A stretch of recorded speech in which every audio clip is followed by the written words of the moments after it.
Alors l'objectif de vitrer la façade sud, elle est double sur cette maison, sur cette façade sud, parce qu'on voit que ça a des colombages apparents et un remplissage en torchis.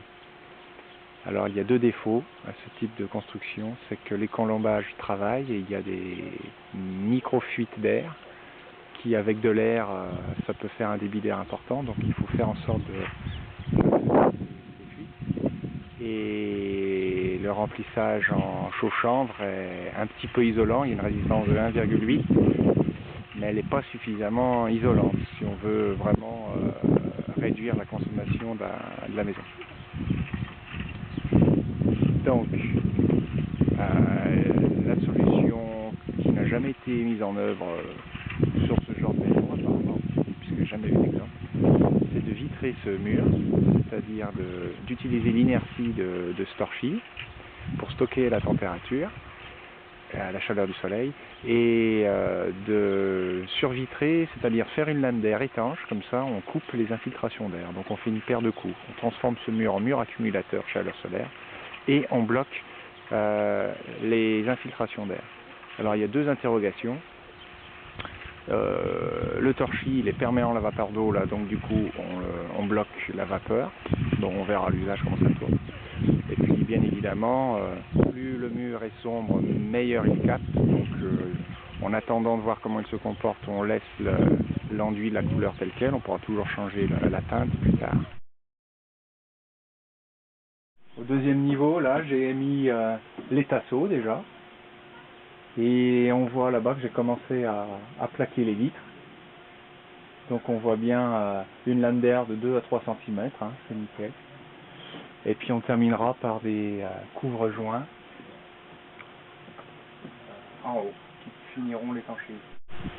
Donc gratuitement, on récupère ces vitres. Hein, donc il n'y a que 4 vis qui tiennent l'ensemble de l'huisserie en aluminium. Donc c'est fait en 2 minutes à enlever. On récupère la vitre et tout. Une fois que j'ai démonté la vitre du châssis, j'en ai besoin. Que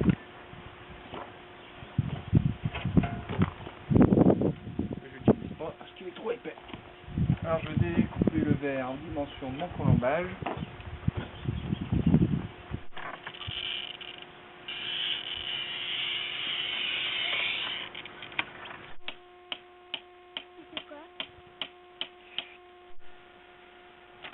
Hop!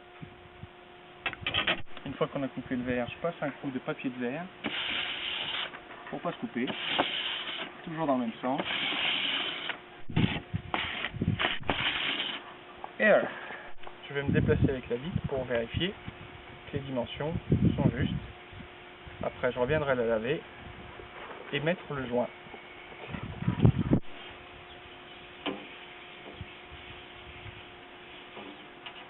Impeccable. Donc, les joints qu'on utilise pour combattre les infiltrations d'air dans les fenêtres. J'utilise ce joint, ça fera le tampon entre la vitre et le tasseau. Ça évite de trop forcer sur la vitre, parce que sinon on peut toujours l'éclater quand on vise trop fort.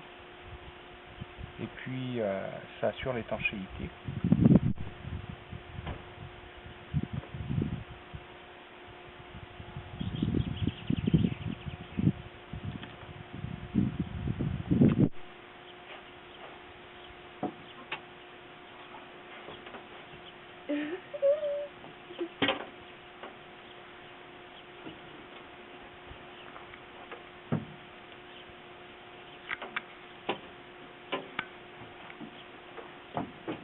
Voilà.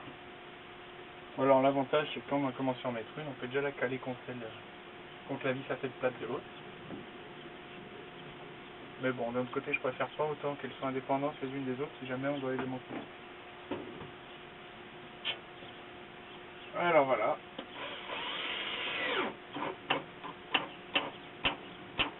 Alors il faut y aller mollo avec la puissance de la visseuse, parce que si on se laisse emporter par le mouvement, on va l'éclater. L'idéal, ça fait finir au tournevis. Si on ne connaît pas bien ça, visseuse.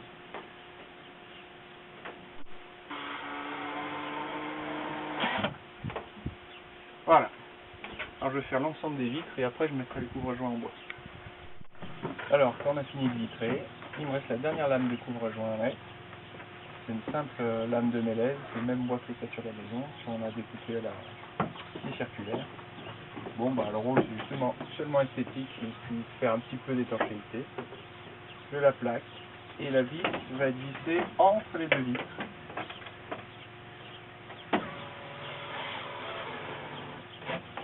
Voilà. On vérifie que c'est à peu près droit quand même, ça mange pas de pain. Voilà.